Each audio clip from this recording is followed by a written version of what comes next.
Selamat siang, Bapak Ibu sekalian. Saya Bang Tejen. Pada kesempatan kali ini saya akan sharing informasi mengenai IPO Hunter PT Merdeka Gold Resources ya, atau dengan kode emas. Seperti biasa, sesi kali ini saya bagi menjadi tiga bagian. Yang pertama adalah detail IPO ya. Jadi emas ini adalah anak usaha dari MDKA ya, yang bergerak di bidang pertambangan emas dan mineral pengikutnya, pengolahan dan kegiatan usaha terkait lainnya yang terintegrasi secara vertikal.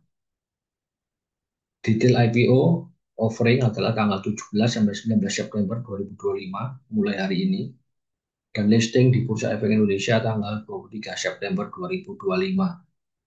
Sebagai lead underwriter ada Trimorga Sekuritas, Indo Premier Sekuritas, dan Sinarmas Sekuritas. Emas ini akan menawarkan saham baru sebanyak maksimal 1,6 miliar lembar, saya bulatkan ya, atau mewakili 10% dari total saham yang ditempatkan dalam store penuh setelah IPO. Nominalnya Rp150 per lembar, harga penawaran ditetapkan Rp2.880 per lembar.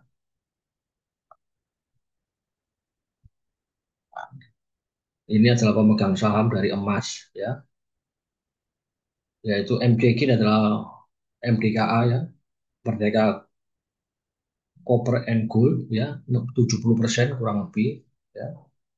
Kemudian ada Pak Winanto Kartono, Santoso Kartono, ya ini satu keluarga, sama Garibaldi Thohir ya, Adaru, ada 7%.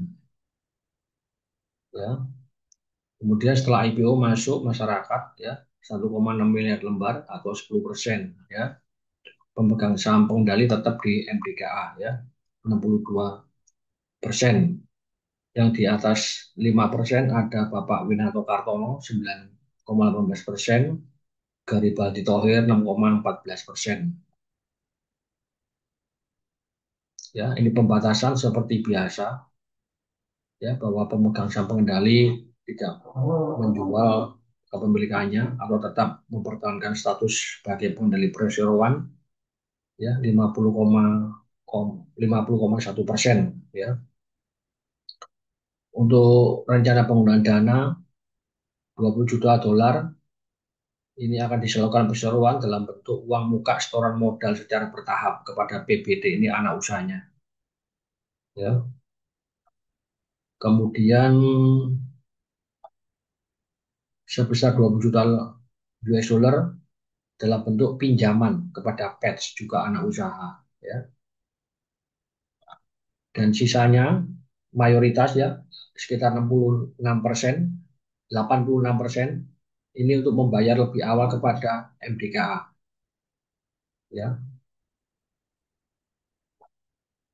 Jadi ini yang saya kurang suka dengan tujuan dari IPO penggunaan dana ya.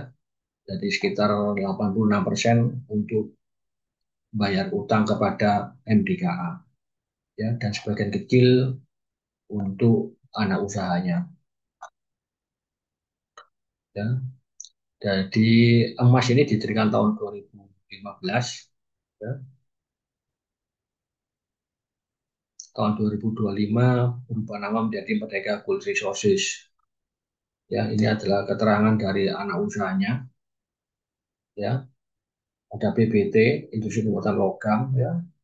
Ini belum operasi ya. PBT, PEG sama PETS belum operasi ya.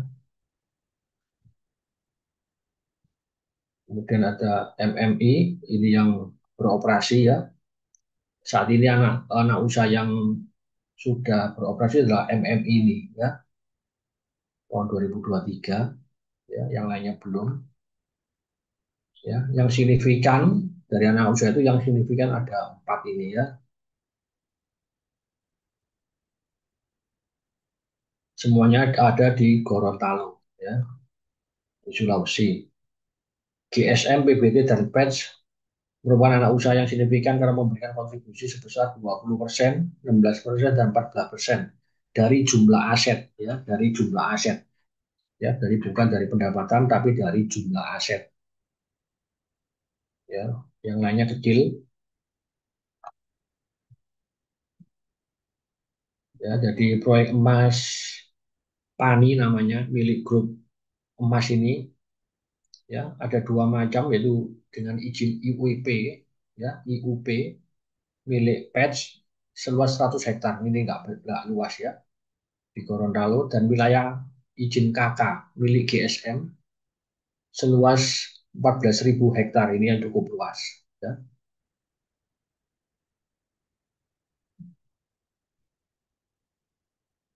Ini sumber dayanya, ya, cukup banyak, ya, bisa sampai tahun 2040, ya. Ya, jadi namanya itu proyek emas Pani ya namanya itu. Ya, dia menggunakan dua teknologi ya. Yang pertama itu adalah teknologi namanya itu heap leach ya. Heap leach ini oleh PBT ya. Hingga bulan Juni 2025 pembangunan infrastruktur milik PETS ini mencapai 50% sampai 67%. Ya, jadi tahun ini tambang ini belum bisa memproduksi, baru kuartal pertama 2026. Ya, setelah heap leach nanti ada pengembangan tuh namanya fasilitas chill ya, chill. Ya, ini lebih teknologi lebih lebih maju ya.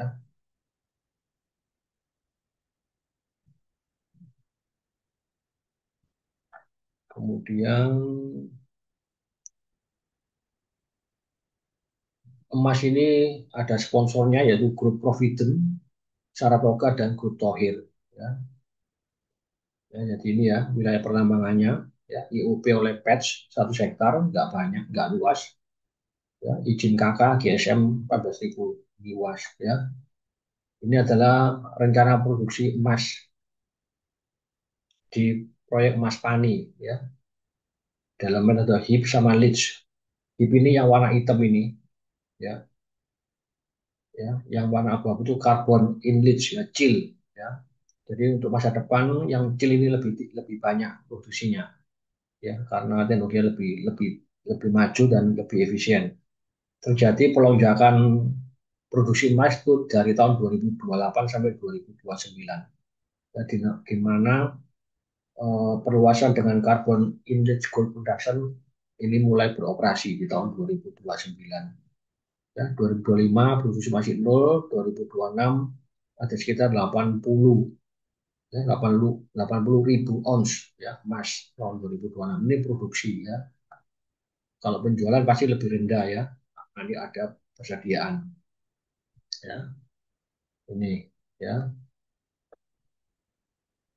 Pemasaran ini kebanyakan ke ekspor ya kalau kita ada di sini ya. Nanti dalam kedepannya emas ini juga akan memproduksi emas dalam bentuk granuler ya.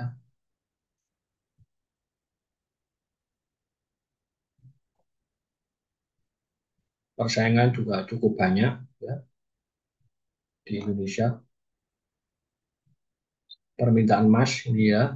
Permintaan emas itu macam-macam, untuk ya untuk pabrik ya, bisa dari eh, konsumtif ya untuk perhiasan.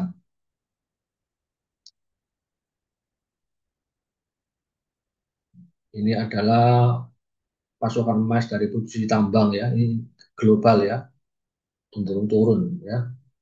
Mulai 2026 selanjutnya dia cenderung turun ya. Kalau produksi emas turun ya nanti harga kemungkinan besar naik ya. Ini adalah rincian pasokan emas tambang global ya. Indonesia cuma kecil porsinya 4% ya. Yang paling besar itu di Amerika ya. Amerika Tengah dan Selatan dan Utara. Ini proyeksi harga emas sampai 2029 kurang lebih 3.600 ya. Ini adalah milestone ya. Jadi tahun 2015 Persero didirikan plus mendirikan PBT anak usahanya ya. 2015.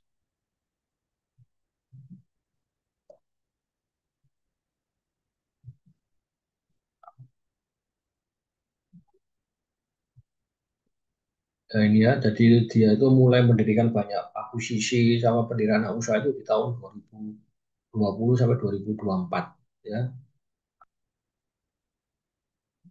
Untuk segmen operasi dibagi tiga segmen yaitu jasa penunjang penambangan ya yang dikelola oleh MMI ini yang anak usaha yang sudah beroperasi. Kemudian divisi yang kedua itu pertambangan itu yang dilakukan oleh PETS dan GSM. Dan ketiga adalah pengolahan ya sehubungan dengan kegiatan PBT dan PT Pani Industri Nusantara. Ya, ini pengolahan.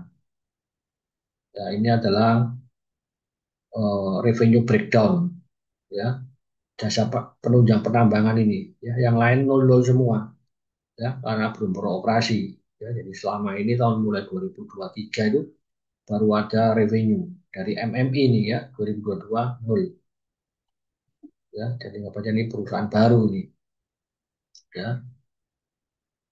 ini ya ini untuk tahun 2025 ini ya Maret 2025. Risiko utama dari emas ini adalah karena dia ini merupakan perusahaan holding ya jadi emas ini perusahaan holding ya yang beroperasi itu anak-anak usahanya sehingga dia sangat tergantung dari pembayaran dividen dari anak perusahaan ya. Ini adalah diagram struktur kepemilikan ya. Ini adalah pemegang saham pengendali ya Provident Capital Indonesia ya oleh Bapak Winanto Kartono ya, dan Saratoga oleh Bapak Edwin Suryajaya ya Rastra ya.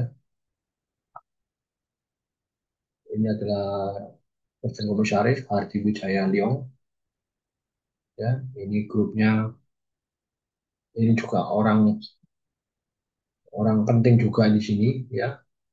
Dia adalah menjabat juga di Produsen Agro ya, Tebik ya.